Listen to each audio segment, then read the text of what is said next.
Descubrir el secreto de las células madre representa un cambio en nuestra visión del organismo vivo. Damián García Olmo. La capacidad de regenerar órganos y tejidos a partir de células madre empieza a ser una realidad no tan lejana. Hoy sabemos que las células madre no solo están presentes en el embrión de todo ser vivo, sino que las podemos encontrar en prácticamente todos los tejidos de nuestro cuerpo. Y todavía hay más. Se ha logrado crearlas a partir de células especializadas que ya habían dejado atrás su capacidad regeneradora. Esta semana en Redes, de la mano del Dr. García Olmo, veremos de qué son capaces las células madre y cómo los científicos tratan de manipularlas para curar todo tipo de enfermedades.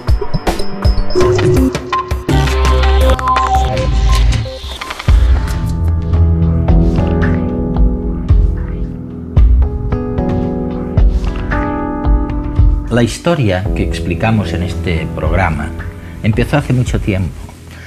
Empezó en realidad con las famosas células madre embrionarias, hasta que descubrimos que creaban o inducían tumores no queridos o que creaban rechazos cuando se insertaban en organismos distintos de los que habían salido. Después, es verdad que conseguimos utilizar células madre adultas, pero el gran descubrimiento de ahora es que tomando las células adultas, resulta que conseguimos retrotraerlas, que conseguimos lanzarlas de nuevo a su origen neutro y no generan ni rechazo, o esperamos que no generen ni rechazo, y esperamos que no generen tampoco tumores como generaban las células madre embrionarias. La verdad es que cuando miramos lo que nos ocurre con estas enfermedades, Parkinson, Alzheimer, yo qué sé, nos desesperamos a veces porque tenemos la impresión de que son demasiado complejas para que un fármaco pueda servir. Y empezamos a tener, tal vez estimulados por lo que vosotros nos estáis diciendo, empezamos a creer que sería mejor curar con células vivas. O sea, porque la célula tiene una vida mucho más activa y es portadora de más contactos.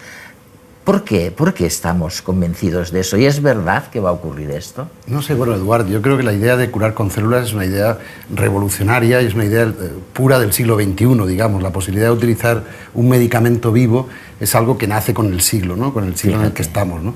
Y la idea de decir, voy a curar poniendo un organismo vivo que te pertenece, o sea, que está en un sitio y le voy a poner a trabajar, o voy a ser capaz de darle las órdenes necesarias como para que trabaje en el sentido de regenerarse o de ayudar a regenerar otros órganos. Esta idea nos fascina. O sea, que la idea era, si tenías un problema con el corazón, le metías unas células vivas allí, regeneraban aquella... A trabajar y a reconstruir. Bueno, yo creo que los primeros experimentos de terapia celular moderna son del año 2001-2002 en el ser humano.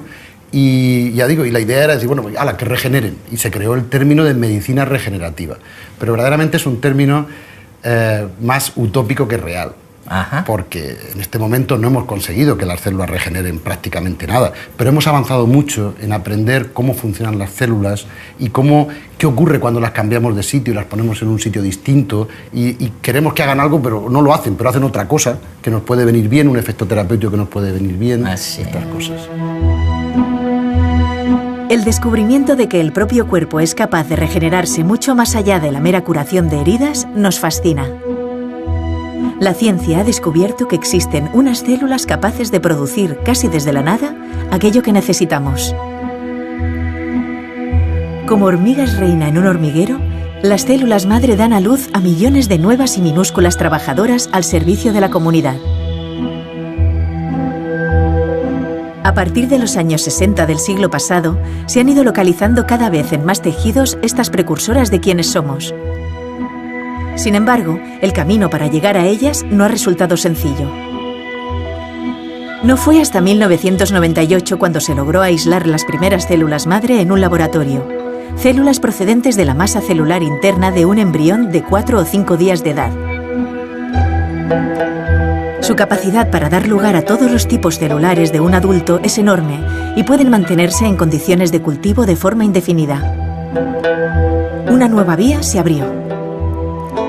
¿Y si pudiéramos manipular su transformación a células especializadas? ¿Seríamos capaces de crear órganos y tejidos en el laboratorio a partir de embriones humanos? Más allá de los debates éticos que esta idea plantea, el entusiasmo se ha calmado. En los últimos años se ha descubierto que la implantación de células madre embrionarias en individuos adultos puede provocar tumores, además de generar una respuesta de rechazo inmune en el receptor. A pesar de esta decepción, otra opción aparece en el horizonte. Si sabemos que existen células madre en el adulto, llamadas células madre adultas, ¿no las podríamos utilizar para su propia regeneración, evitando así el famoso rechazo del cuerpo contra ellas? Al fin y al cabo, se han identificado hasta 20 variedades distintas de células madre adultas que regeneran tejidos en continuo desgaste, como la piel o la sangre, u otros que resultan dañados fácilmente, como el hígado. ¿Por qué no aprovecharlas? Mientras tanto, una tercera vía parece cobrar fuerza. El japonés Yamanaka ha tomado el camino inverso. Ha logrado transformar células de tejidos adultos normales en células madre. Las células de Yamanaka sufren una regresión al pasado. Viajan a sus estados primigenios. Recuperan la habilidad de convertirse en cualquier otro tipo celular. Lo más fascinante es que esta transformación se da manipulando solo 4 genes que regulan todo el proceso. De esta forma ya se han obtenido células madre a partir de células del hígado, estómago y cerebro, para posteriormente transformarlas en células de la piel, músculo, intestino y cartílago. Quedan por resolver cuestiones relacionadas con el control de su crecimiento. Eso sí, parece que la meta está cada día más cerca. O sea, vamos a ver, yo recuerdo, tal vez de hace 10 años, que se hablaba mucho de las células madre embrionarias, es decir, se sacaban de un embrión y eran estas células las que iban a transformar a las otras células en el sentido que nosotros queríamos. Y resulta que descubristeis muy rápidamente que casi no podíais hacer nada con estas células madre embrionarias, es decir, que antes de que ellas se dispararan para hacer un músculo o para hacer una neurona o lo que sea, producían anormalidades. ¿Es así? Mira, Eduard, yo creo que la cosa empieza con el concepto, con la idea de que en el embrión, en cada una de las células del embrión, estaba escrito el libro de la vida. Ahí estaban toda la información necesaria para construir cualquier órgano. Entonces, cuando en el año 1998 Thomson consigue cultivarlas y crecer una línea celular a partir de células del embrión, pues todo el mundo dice, bueno, pues es estupendo, porque a partir de ahora le daremos las órdenes suficientes y seremos capaces de construir un hígado o un páncreas que fabrique insulina o un riñón, es decir, los órganos que se nos van deteriorando a lo largo del tiempo de la vida del ser humano. La cuestión es que cuando empezamos a trabajar con las células de Thomson, a principios del 2000, 2001, pues veíamos que no podíamos salir del laboratorio. No podíamos salir del laboratorio, ¿no? Por 2 motivos. El primero es porque sistemáticamente formaban tumores en nuestros animales de experimentación. Crecían demasiado. No tenían inhibición por contacto. Inhibición, dices. Inhibición por contacto. Eso, es decir, el organismo de los seres vivos tiene la forma que tiene porque las células se autorregulan. Una y otra pues saben hasta dónde han de llegar. La comunidad andante de células esas sabe... van tomando decisiones sobre hasta dónde deben y se comunican y se van comunicando. ¿Y qué ocurre con las células tumorales o qué ocurría con las células embrionarias? Que pierden esta inhibición por contacto, se desregulan y no obedecen las órdenes del entorno. Entonces se hacen como muy egoístas y crecen solas.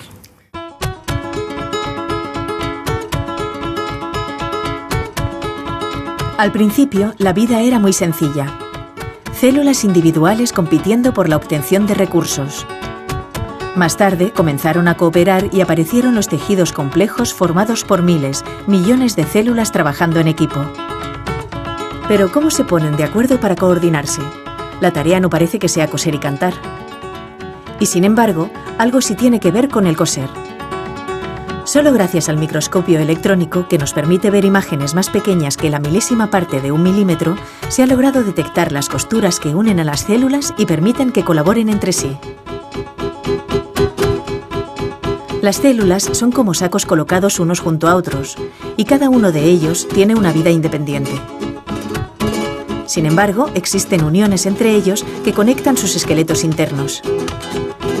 Este tipo de bandas de adhesión atraviesan filas celulares y permiten que se muevan todas siguiendo un mismo patrón. Se encuentran en casi todos los tipos celulares y resultan claves, por ejemplo, para la formación de los diferentes estadios primarios de los embriones. Pero además de moverse juntas, las células deben comunicarse entre sí para darse información sobre lo que tienen que hacer a cada momento. Para ello disponen de centenares de minúsculos canales. Si no existiesen estos canales, no podrían contraerse las fibras musculares del corazón, ni moverse los intestinos. Tampoco podrían las células de la piel regenerar tejidos ni los embriones crecer, puesto que estas uniones permiten el paso de información que hace que las células en proceso de diferenciación sepan en qué posición se encuentran y hacia dónde deben dirigirse. Pero las células también deben aislarse entre sí. En este sentido, existen pequeñas puntadas que sellan espacios para que no se mezclen distintos líquidos. Es el caso de las células del intestino, donde esta función es primordial. Y es que, en el organismo, todo tiene su función y no se da puntada sin hilo. La célula embrionaria está ideada o tiene las órdenes necesarias para crecer en un entorno muy especial, que es el entorno del embrión, que es un entorno, vamos a llamarle, muy regulado. Y además estas células tienen que estar trabajando en un entorno del útero. El útero del mamífero superior es algo que no se ha podido imitar. Nadie ha podido crecer un embrión de mamífero fuera de un útero. No, ¿se ha intentado? Sí, se ha intentado, hasta la saciedad. Y en animales, en roedores, en mamíferos inferiores, en mamíferos superiores, y hasta el momento nadie ha podido crecer un embrión fuera de un útero de una hembra. Es decir, no ha sido posible. Entonces, estas células están programadas para crecer muy bien en ese entorno perfectamente regulado. En cuanto se les saca y se les pone en un entorno distinto, enloquecen y crecen sin control. Ah, sí. ¿Y cuál ha sido entonces el gran descubrimiento desde que os disteis cuenta de que era muy difícil trabajar con las células madre embrionarias? O sea, alguien descubrió, me parece, corrígeme, por ahí, que con las células adultas, o sea, que ya habían crecido, se podía también hacer la mayor parte de las cosas que hacíais con las embrionarias. Exacto. En el año 2002 salió un paper en Nature que firmaba Catherine Berfel, una investigadora de Minnesota, en la que decía que en la médula ósea del ser humano, encontraba unas células que se parecían mucho a las células embrionarias con las que estábamos trabajando. Pero que eran adultas. Pero eran obtenidas de un individuo adulto. Y además se parecían mucho y hacían cosas muy parecidas. Se comportaban de una forma muy parecida en el sentido de que una célula de la médula podía fabricar una neurona, o podía fabricar hueso, o podía fabricar... Sí. Y entonces ese descubrimiento fue algo clave para los clínicos, porque enseguida vimos que estas células que se describieron en el 2002, que estas células que se llamaron, por el debate ético que hubo, célula madre adulta, estas células tenían inhibición por contacto, ya no enloquecían, y además las podemos sacar del propio sujeto enfermo. Pues claro, si yo voy a utilizar una célula embrionaria para tratar, voy a tener un problema de rechazo igual que pasa con los trasplantes. Tengo que utilizar inmunosupresores, teóricamente, si no hubieran provocado tumores, ¿no? Sí. Hubiera necesitado utilizar inmunosupresores. Sin embargo, si yo puedo obtener la célula del propio individuo enfermo y multiplicarla luego y crecerla, como llamamos nosotros, crecerla en el laboratorio tantas veces como yo quiera, pues las barreras se me han caído, no forma tumores y encima de todo no hay ningún problema de histocompatibilidad o de compatibilidad entre el donante y el receptor, porque es el mismo sujeto, ¿no? Con lo cual, a partir de ese momento, a partir del año 2002, un gran número de científicos clínicos internacionales comenzamos a trabajar en utilizar células para curar.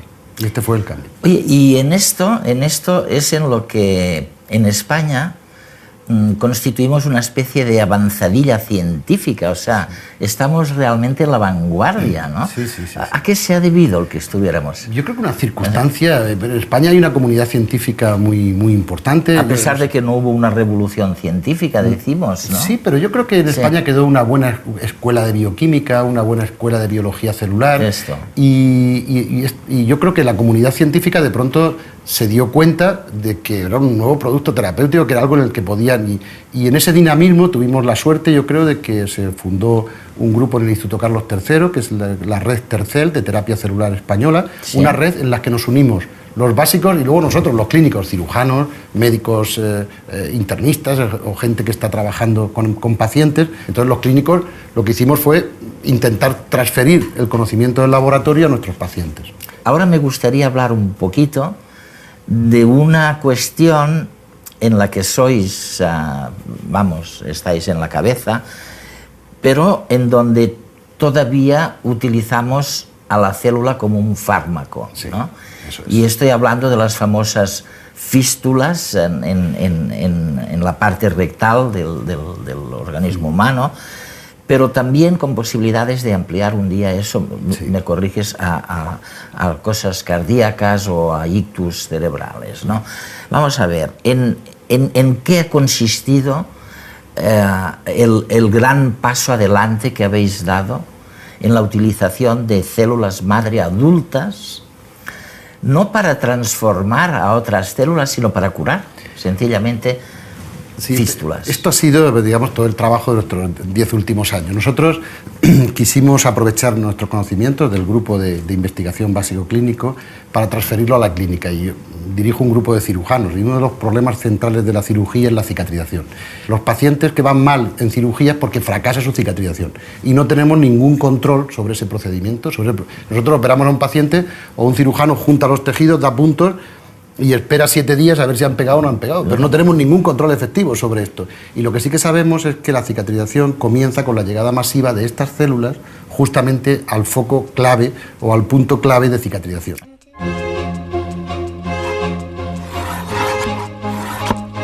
Una herida es una afrenta a la vida. Su curación es un milagro silencioso en que la vida y la muerte se reparten la piel. Lo primero es el ahorro.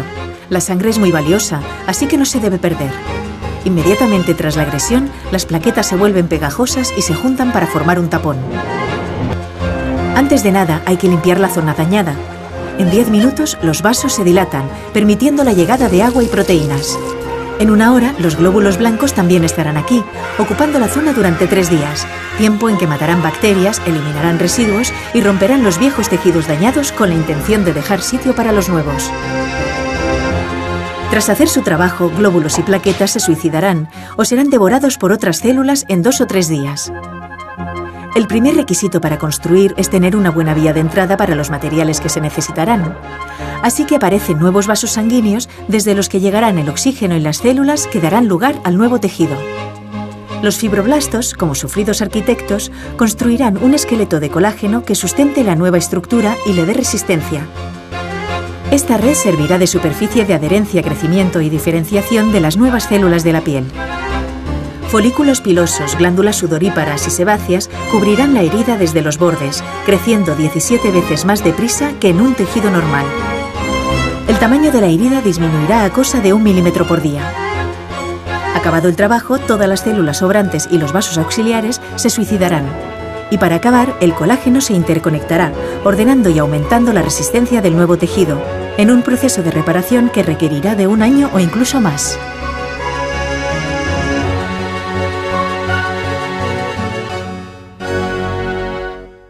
Entonces la hipótesis de partida en el año 2001 era, muy bien, ya sabemos manejar estas células son seguras. ¿Qué ocurriría si pusiéramos un plus celular, si pusiéramos más células allí de una forma artificial, que nosotros cogiéramos las células de un sitio, las creciéramos y cogemos 100.000 y fabricamos 60 millones y las ponemos allí? Esto mejoraría la cicatrización. Esta fue la hipótesis de partida. Entonces cuando uno tiene una idea sobre esto, tiene que acudir a los entes reguladores para que nos den permiso para hacerlo, ¿no? Y esto está perfectamente reglamentado en el mundo occidental. Tú no vale que tengas una idea, vayas a un paciente y se lo pongas, esto no funciona así. Es decir, esto... Tienes que haber probado que no le va a causar daño. Exacto, tienes que hacer un ensayo clínico en fase 1, luego un ensayo clínico en fase 2 y luego un ensayo clínico en fase 3 con una regulación muy estricta. El estándar desde que uno tiene la idea hasta que se llega al final suelen ser 14 o 15 años. Entonces nosotros comenzamos ahí, lo de las fístulas fue porque buscamos un buen banco de pruebas, es decir, donde hubiera una buena relación riesgo-beneficio y donde pudiéramos crear el peor escenario de cicatrización para ver si en el peor escenario funcionaba. Porque si funciona en el peor escenario, funcionará luego en muchos sitios. No hay sitio peor en el organismo para cicatrizar que el recto este. No hay peor sitio, no hay sitio más sucio, ni más húmedo, ni nada, ¿no? Y entonces después de darle muchas vueltas y muchas reuniones, hombre, uno entiende que son enfermedades con muy poco glamour, ¿no? Pero realmente se trataba de una enfermedad que podíamos intentar curar y si mejoraba, mejoraría mucho a nuestro paciente concreto, pero serviría de mucha enseñanza para el resto de los pacientes y el resto de las patologías, ¿no? He leído en algún sitio que, bueno, en todas partes, que el tema empieza con una liposucción. O sea, sí. Vosotros habéis descubierto que estas células están en la grasa, exacto. Fíjate, del paciente, una cosa increíble. Solo se habían descrito células madre adultas en la médula ósea, pero apareció un trabajo de la UCLA en el que decían que también había células como las que se habían descrito en la grasa. Bueno, hoy en día sabemos que están en todos los tejidos. Están en todos lados. Pero entonces, para un cirujano la grasa es una cosa muy accesible. Una vez extraídas las células estas, las poníais en un someses. En una estufa, sí. Y allí se multiplicaban. Habíais casi prometido que para el 2011 esto ya se podría hacer ultimada la tercera fase, ¿no? ¿Dónde estáis en eso? La fase 3 se terminó en julio del 2010. En julio del 2010. Y los resultados se han liberado el 18 de octubre del 2010. Y los resultados son excelentes, que son lo que permite el uso clínico, y son excelentes en cuestiones de seguridad y son excelentes en cuanto a lo que las células han dado de sí. Sin embargo, no han sido mayores que un fármaco comparador. Es decir, esto, ¿cómo cuál? En este caso era una fibrina que utilizábamos para rellenar las fístulas y que era un tratamiento clásico que habitualmente funcionaba en un 20% de los pacientes. Entonces, en este caso, en el experimento, en el diseño experimental... Funciona un 20%. Han funcionado mucho más. Han funcionado ¿sí? y, digamos, han hecho que los resultados no sean estadísticamente significativos. Es decir, las células han funcionado, pero no han sido mejores que el fármaco comparador. ¿Esto qué significa? Que, teóricamente, no deberíamos usar células, que es una tecnología más sofisticada, cuando tenemos una tecnología más sencilla. Claro. Entonces tenemos dos opciones. Uno, ver por qué ha ocurrido esto, porque nunca habían funcionado tan bien el fármaco comparador, o ver cómo mejorar la función de las células para que sea, digamos, rentables. Nosotros pensamos que tenemos errores de diseño en ese ensayo clínico en fase 3. Esto es algo habitual. Es decir, cuando uno no conoce bien la terapia, es muy conservador a la hora de la dosis, a la hora de cómo ponerlo, etcétera, porque le preocupa mucho más la seguridad que la efectividad, ¿no? Había una historia que llamabais también la partenogénesis, es decir, se tomaba un óvulo no fertilizado y se activaba para que, o con la esperanza de que produjera, al desmembrarse, produjera nuevas y múltiples células. Bueno, vamos a ver. Hasta el año 2007... se trabajó mucho en partenogénesis y en métodos alternativos a partir de óvulos de vaca, es decir, hubo una gran... La imaginación se nos despertó a todos buscando unas mejores fuentes celulares y peleando por encontrar la célula, sobre todo de origen embrionario ideal, porque sería una célula de la que podría salir todo. Pero en el año 2007 hubo otro cambio de paradigma increíble, que fueron los experimentos de Yamanaka en Japón, ¿no? Entonces Yamanaka demostró que a partir de cualquier célula del individuo adulto, tocando solo 3 o 4 genes, se podía hacer que esa célula volviera a tener las características que tenía cuando era un embrión. Increíble. Verdaderamente es un cambio de paradigma que nos dejó a todos fuera, vamos. Y hoy en día verdaderamente se conocen como las células de Yamanaka y se les llama células pluripotenciales inducidas. IPS les llamamos en castellano. Que son células pluripotenciales inducidas, adultas. Increíble, absolutamente pluripotenciales. Y claro, es un cambio increíble porque a partir de cualquiera de nuestras células, ya no hay que buscar células madre. Y la puedes hacer retroceder.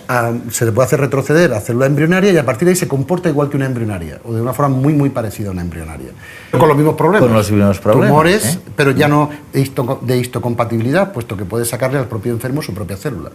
A lo que nos hace pensar a todos es que a partir de una de esas células podríamos fabricar suficiente tejido o suficiente... Para un órgano. Exacto. La idea es, a partir de una célula diferenciada, un fibroblasto, la llevo a embrionaria y de la embrionaria saco un órgano. Bueno, pues ahora empieza a ser un poco más sofisticada y a partir de una célula vulgar, vamos a llamarle, directamente sin pasar por embrionaria puedo pasar a otro tipo celular, a hepatocito, por ejemplo, a célula del hígado. Y puedo pasar sin pasar por embrionaria, con lo cual me evita el problema de los tumores, etc. ¿Le damos el premio Nobel a Yamanaka? Yo lo dije el primer día que leí su trabajo. Digo, yo creo que tardará, no sé lo que tardará, pero me acuerdo que lo dije, le darán el premio Nobel a Yamanaka. Es un cambio de paradigma. Y después de él, después de este gran descubrimiento, ¿a dónde va la genética? O sea, ¿qué podemos esperar la gente normal en la calle de vuestro trabajo? ¿Por dónde vais a ir? Yo creo que de momento lo que vamos a ir es a intentar dialogar con la célula. Nosotros trabajamos muy juntos, científicos básicos y científicos clínicos. El otro día en una reunión que teníamos sobre que teníamos que plantear nuevas líneas, digo, mira, a mí hacerme una célula que sea más eficaz y que tenga más reprise, porque estas tardan demasiado tiempo en curar las heridas de mis pacientes. Necesito que cambiéis, que introduzcáis alguna variable en esa célula, que seamos capaces de dialogar con la célula para que haga un poco más lo que yo quiero. Y es que curen y que sean capaces de hacer más rápidamente los puentes necesarios para que las heridas cojan fortaleza y mis enfermos no fracasen.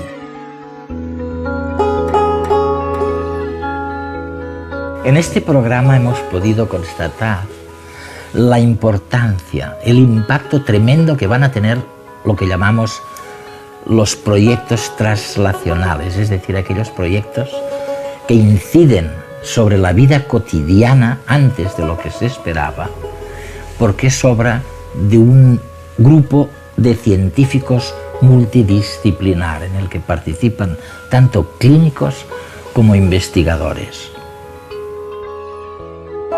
El futuro en la terapia celular está en lograr establecer un diálogo con la célula. Damián García Olmo.